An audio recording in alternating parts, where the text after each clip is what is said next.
നമ്മൾ ടെറസിൻ്റെ മണ്ടയ്ക്ക് ഡാം പ്രൂഫ് അടിച്ചതാണ് കണ്ടോ. ഇപ്പം 2 വർഷം കഴിഞ്ഞ് അവിടെ ഇവിടെയൊക്കെ ഇവിടെ ഒന്നും കുഴപ്പമില്ല, ഇവിടെയൊക്കെ ഇങ്ങനെ ഇരിക്കുക. ഈ വെള്ളം വീണ് പായൽ ആയെന്നേ ഉള്ളൂ. വേറെ കുറച്ച് സ്ഥലത്തെയൊക്കെ ഇളകിപ്പോയിട്ടുണ്ട്. എനിക്ക് തോന്നുന്നത് 2 വർഷം ഒക്കെ നിൽക്കത്തുള്ളെന്ന്. അത് കഴിയുമ്പം നമ്മൾ വേറെ അടിക്കുകയോ അല്ലെങ്കിൽ ഇനി ഇതിൻ്റെ മണ്ടയ്ക്ക് ടിന്ന് ഇടുകയോ എന്തെങ്കിലും ചെയ്യണം. ഇപ്പോഴത്തെ ഇന്നാളിതേണ്ട ഇവിടെ എല്ലാം വാഷ് ചെയ്യിച്ചാൽ മൊത്തം പായലായിരുന്നു. അപ്പോൾ ഈ വെള്ളം വേണ്ട മേളി പൈപ്പിൽ നിന്ന് വന്ന് വീഴുന്ന വെള്ളം, ആ വെള്ളം വീഴുന്നിടത്തെല്ലാം ഇത് ഇളകി പോകുന്നുണ്ട്. കണ്ടോ ഇതെല്ലാം ഇളകി പോവുക.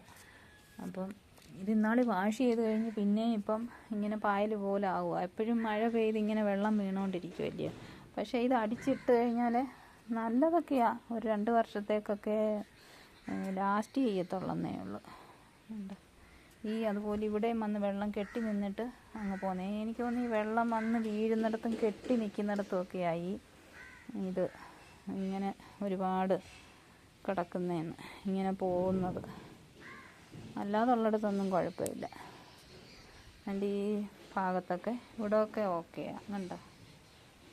അപ്പോൾ ഇത് അടിക്കുന്നവർ 2 വർഷം ആകുമ്പോഴത്തേക്കിന് അടുത്ത അടിക്കണം. നമ്മുടെ ഇപ്പം അടിക്കാൻ സമയമായി. പക്ഷേ എന്ത് പൈസ വേണം ഇതൊക്കെ അടിക്കണമെങ്കിൽ. ഇതൊന്നും നിസ്സാര കാര്യമല്ല. വീടുണ്ടാക്കി വെച്ചേച്ച് പിന്നെ അവർ പണ്ടൊന്നും ഇതൊന്നും ഇല്ലായിരുന്നല്ലോ.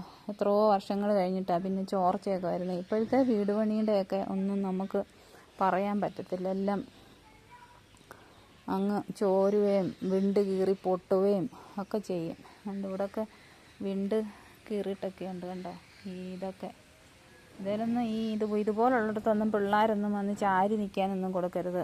കാര്യം ഇതവർ വെറുതെ ഇങ്ങനെ കട്ട വെച്ച് കെട്ടി പോകുന്നതല്ലയോ. നമ്മൾ കോൺട്രാക്റ്റൊക്കെ കൊടുക്കുന്ന വീടെന്ന് പറയുമ്പോഴത്തേക്കിന് ആളും കൂടെ അടുത്തില്ലെങ്കിൽ അവരവരുടെ ഇഷ്ടത്തിനൊക്കെയാണ് ചെയ്തു വെക്കുന്നത്.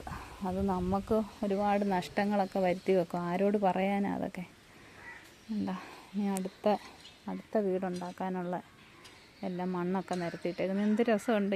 ഇല്ല മണ്ണിൻ്റെ കളറ് കണ്ടോ. അതിനകത്ത് കിടന്ന് ഉരുളാൻ തോന്നുന്നു എനിക്ക്. അവിടെ ഒരു വീട് പണിഞ്ഞുകൊണ്ടിരിക്കുന്നു. ഈ വീടൊക്കെ പിന്നെ ആയി. ഇങ്ങനത്തെയൊക്കെ കാര്യങ്ങളാണ്. ഡാം പ്രൂഫൊക്കെ അടിച്ച് ഇട്ടിരുന്ന് കഴിഞ്ഞാൽ നല്ലതാണ്. ചോരത്തൊന്നുമില്ല, ചോരാതിരിക്കും. പക്ഷേങ്കിൽ നമ്മൾ ശ്രദ്ധിക്കണം. ഏതെങ്കിലും ഭാഗത്ത് വിട്ടു പോയിട്ടുണ്ടോ അങ്ങനെയാണെന്നുണ്ടെങ്കിൽ അത് ഇതൊക്കെ ചെയ്യുകയൊക്കെ വേണം. എല്ലാം ചിലവേറിയ കാര്യങ്ങളാണ്. ഒരു വീടെന്ന് പറഞ്ഞു കഴിഞ്ഞാൽ വീട് വെച്ച് അതിനകത്ത് താമസിക്കാൻ തുടങ്ങിക്കഴിഞ്ഞാൽ പിന്നെ വീട് വെച്ച് കഴിഞ്ഞാൽ പിന്നെ എന്നും അങ്ങ് ചിലവാണ്. ഓരോരോ ഇവന്മാരൊക്കെ പണി നല്ലപോലെ ചെയ്യാത്തതുകൊണ്ടല്ലേ ഇങ്ങനെയൊക്കെ നമുക്ക് നഷ്ടങ്ങൾ വരുന്നത്.